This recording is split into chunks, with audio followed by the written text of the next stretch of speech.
Hey mga ka-Blake, welcome back to Station Gaming Channel. Mag-unbox tayo. Ito po.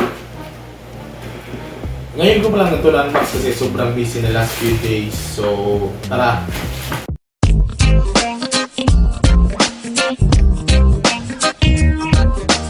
So, i-open na natin.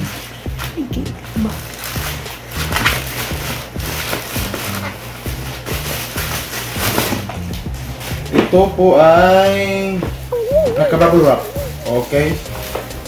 So, tanggalin natin itong bubble wrap.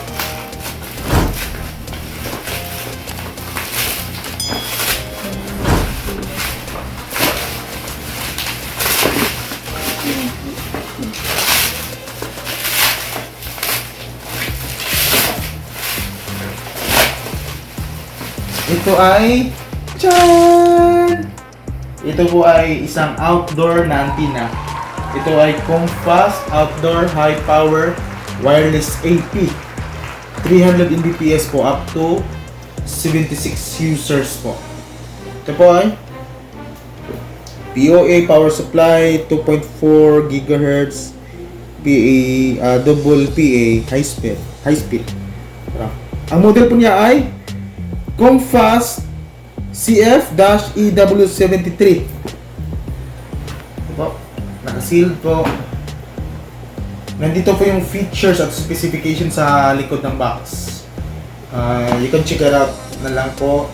You can visit na lang their website para ma-check niyo yung features at yung mga disadvantages ng or specifications ng antenna. Okay? So open po natin.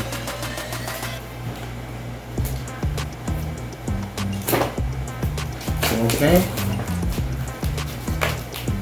Tingnan po natin if ano ang laman.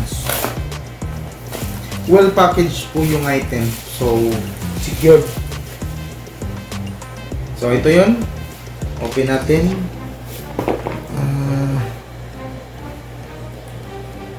So, ano pong laman? Ito pong laman. Isang antena. Ito po. Isang antena. Nakabalot po siya. Ito po yung antena. May dalawa pong ito. Kasi ilalagay po natin ito. Itong dalawa na to. Dito, itong dalawa na to. Ilalagay po natin. And then meron siyang power at ito slot for POA at LAN. Dito po yung internet, dito po yung ilalagay yung nating RJ45 papunta dito. So, meron ding ito LAN, may LAN na isa na spare power cable. Dalawang cable tie. Ito, meron ding screws at manual. Meron ding manual. And then, meron ding warranty sticker. So, ito po yung laman lahat-lahat. So, basically, paanda rin natin to. I-configure natin to. I-connect natin sa PC. Ito po yung default details niya sa likod ng antenna.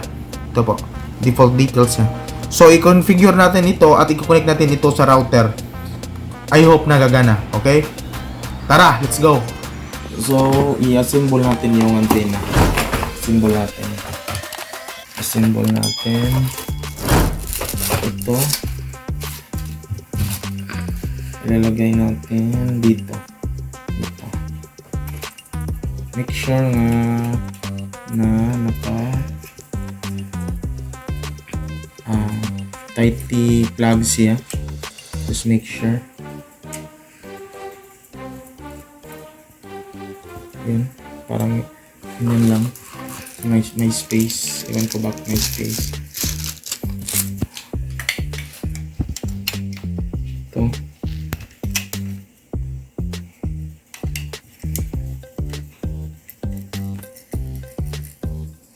Okay. And then, patanggalin natin to. Ito may black, may support. Tanggalin natin tong support. Tapos ito yung reset button natin. Ito yung reset. Ito yung power button. So, tukunin natin yung ito.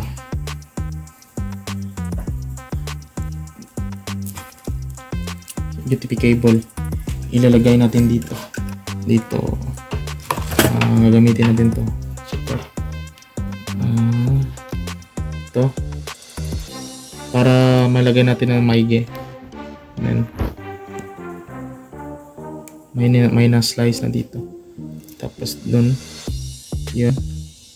Tapos, lag natin dito. And then, babalik natin yung support.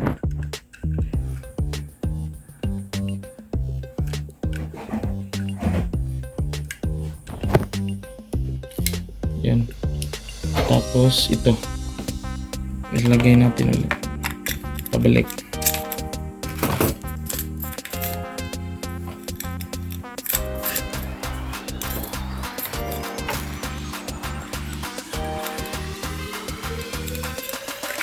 Yan. And then power on natin to. Ito yung mga indicators. Signal, LAN, signal rin, Wi-Fi, power on. So, kukunin natin to, itong power. Ito. Kukunin yung power cable.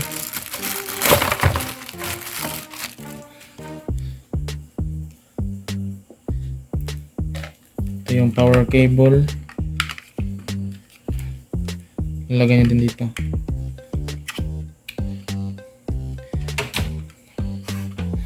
Tapos, ito, yung UT cable na kakonect sa antenna, ilalagay natin sa POE.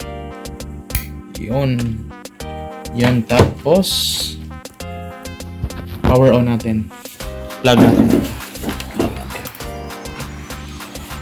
Umiilaw yan. Umiilaw. Just wait for 5 to 10 minutes para fully function yung program dito. Okay? Stop. Na-connect na natin yung antenna. Pupunta tayo sa back end ng antenna ng Comfast. Punta tayo sa Google Chrome. Tapos nandun sa manual is pupunta tayo, we'll just input to the browser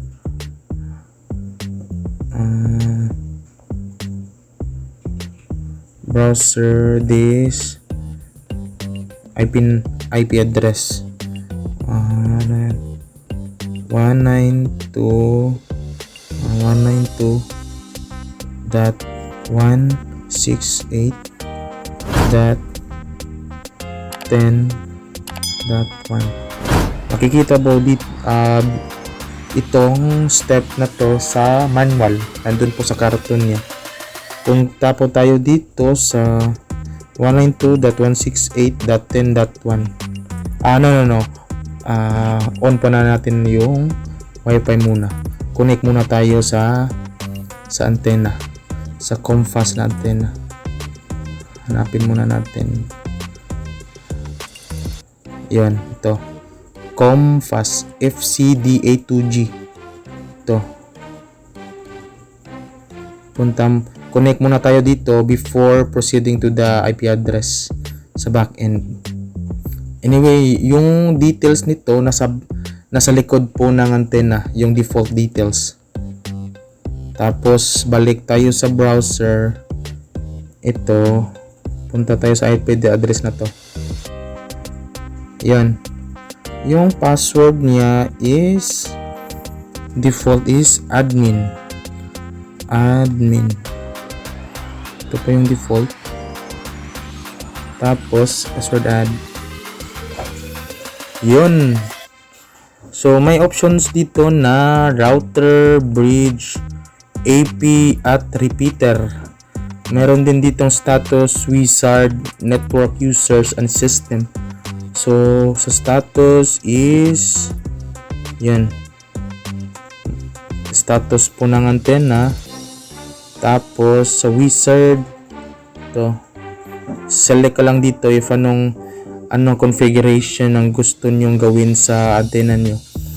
Network is LAN and wireless, and mayroon ng default. Tapos network wireless, yan. So I'll just keep it as it is lang muna. And then system, we'll just check manage config. Meron siyang factory reset, reboot, change password, LED switch, and time settings. Okay. So punta tayo sa wizard.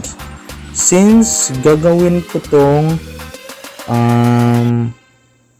point na galing sa switch yung internet ko, isi-select ko lang dito is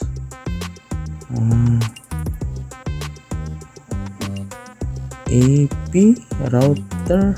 Hindi ko gagawin tong router, AP. So we'll just select AP.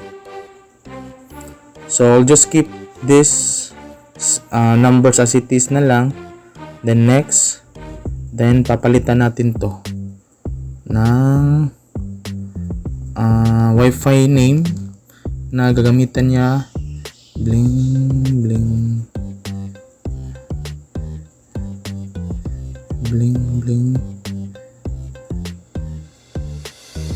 computers. So password USA. I'll just empty the password since ikukunik ko to sa piso wifi namin na voucher type. So bandwidth niya is 40, gawin kong 40. Tapos yung channel niya is, if isa lang yung point nyo, antenna nyo, gagawin ko is 11 na lang. So next, tapos finish. So we'll just wait na matapos tong settings ng confirmation ng settings, and then iti-test natin na magko-connect tayo sa antenna. Okay?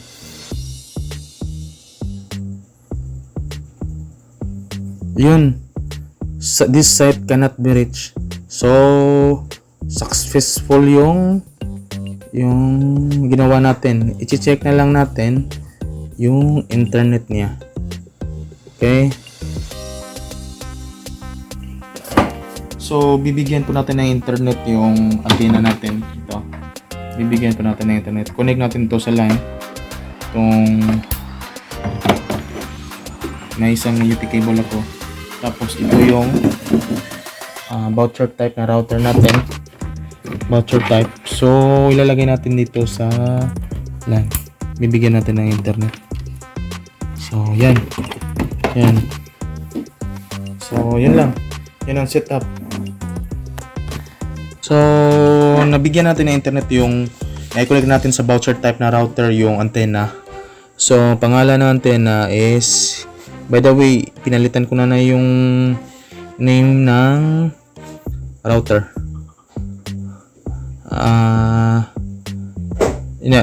Yung antenna.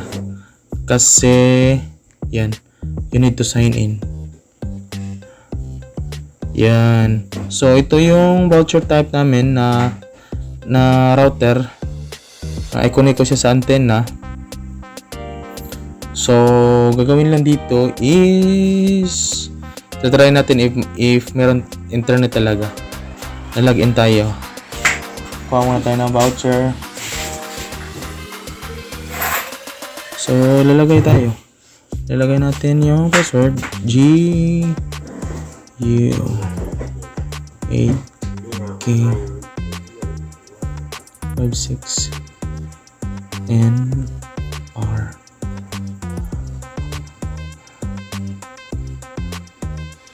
Yan. I-check natin. Connected to bling piso wifi. Okay. Bling piso wifi.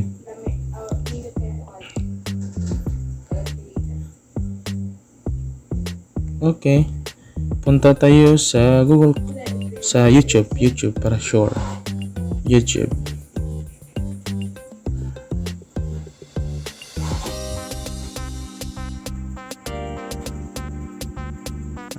Ini video na lang. Ini video. So, may internet na siya. So, if you have some questions or reactions about this video, please use the comment section. And if hindi pa kayo nakasubscribe sa channel ko, please click the subscribe button and click the bell icon para ma-notify kayo sa mga bagong upload na video ko. So, kita-kits ulit sa next video ko. Hey mga kaplang, hey mga kablang.